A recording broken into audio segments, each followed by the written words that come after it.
Hi, welcome to another hashtag Teach from Home video. My daughter wanted to join me as we did it, so we're giving this a try today.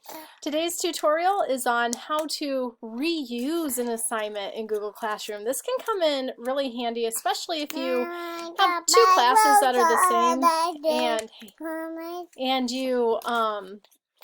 you forget maybe to post in the other one, or let's say you found a really good assignment that works in one class and you want to use it for another.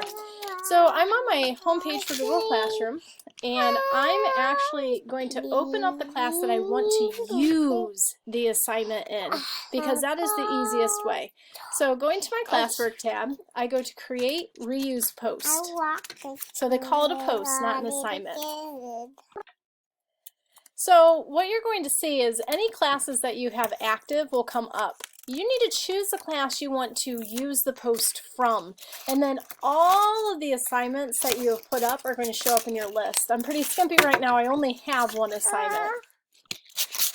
So within your list, just choose the assignment that you want to repost, and then I would always click this button, create new copies of all attachments. That means that anything that you have is just going to be all fresh for this new class that you're posting it to.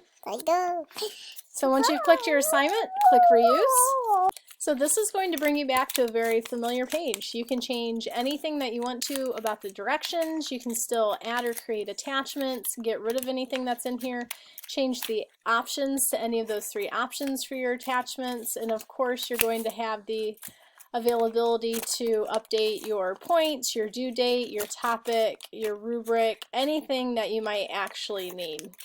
So this tutorial was on how to create an assignment. Hashtag teach from home, right?